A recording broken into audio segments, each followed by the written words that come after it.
Hello, hello, hello po. Hello po sa lahat. First time ko pong maggumawa ng voice over po sa first time ko pong mag-vlog.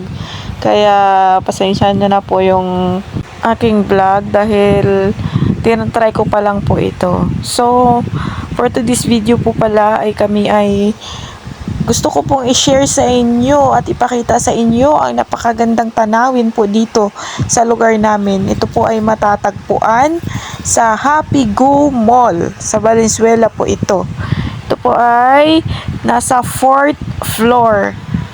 Kung makikita nyo po, napakaganda, maaliwalas ng paligid, makakapag-relax po kayo at the same time makakapaglaro po ang mga kids, mga anak nyo po, may palaruan po yan dun sa dulo banda.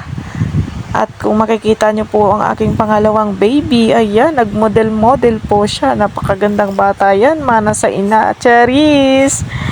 Oh, ha? Sino ka dyan? Pak!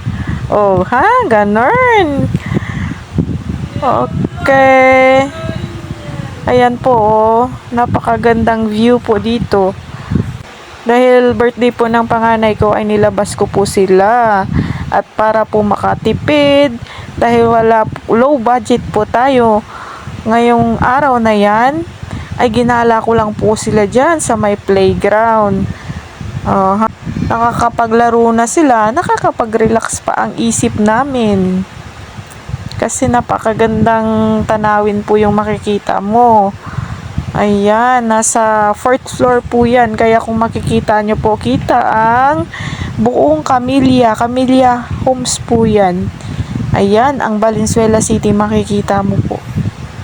Napakataas ayan, napakaganda ng paligid. Presko po ang hangin dyan. Meron po yung mga playground for kids dun. Ayun, dun sa dulo. Makakapag-enjoy po yung mga bata. Kaso nga, sobrang init. Kaya sabi ko dito lang muna sila sa Santabe. At mamaya na maglaro pagka malilim na. Alright, mga langga. Ayan po yung aking panganay. Ang aming birth. Kasama niya po dyan si Bunso. Ang aking napaka-cute na bunso. Ang Habibti. Kung sa Arabic pa. Habibti ni Mama. Ang aking sweetheart. Okay, mga langga. Kung maalala ko po nung araw, talaga namang mahirap po sa mahirap. Hindi po kami nakaranas ng ganyan.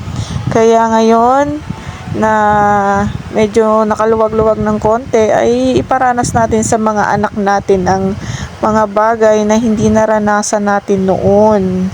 At yan lang naman po ang gusto din ng mga magulang, na makitang masaya ang kanilang mga anak kahit na medyo hikahos sa buhay, ay pinipilit na bigyan ng magandang birthday ang kanilang mga baby. Alright, at that time ay gustong magpa-slide ng aking bunso. Ang problema ay takot siyang bumaba.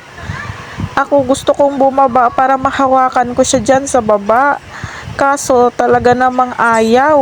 O ayan, ang pangalawa ko na baby, si Audrey na lang ang bumaba. O talaga namang ayaw niya. Takot siya. Hindi siya sanay sa mga ganyan. Ayan.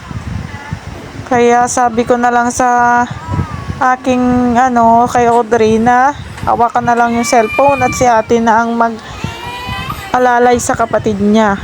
Dahil talaga namang ayaw bumaba pero gustong magpa-slide.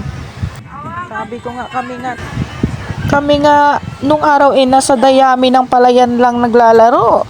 Kung maalala ko nung araw, kapag tuwing may nagtitracer, may dayami po yun ng palay, yung pinagkuhanan po ng palay. Doon po kami nagpapa-slide, nagtatumbling. Ayun, pag uwi ng bahay, nangangati na ang buong katawan. Pero, napakasaya experience po yun. Yung mga karanasan mo nung bata ka sa probinsya ay iba.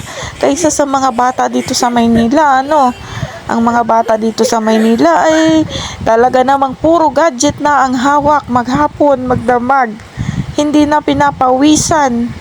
Kaya ayan, Kadalasan sa mga bata-bata pa mahina na ang tuhod dahil hindi po sila masyadong naglalaro pisikal.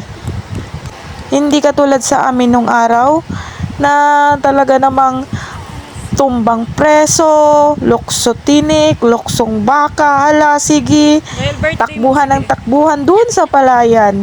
Kaya kung makikita nyo, malalakas ang mga katawan namin ngayon. Hindi kami katulad ng mga bata ngayon na sa gadget na lang nakaupo lang, halos hindi na pagpawisan. Alright, sila ay nag-i-enjoy, na ako naman ay pumunta dun sa sulok at nag-video dyan sa mga kabahayan. Yan po ay Camellia Homes.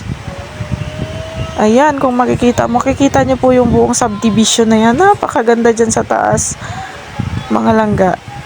Kaya visit na po kayo dyan. Ito ay matatagpuan lamang sa may Valenzuela Happy Go, sa may 4th floor.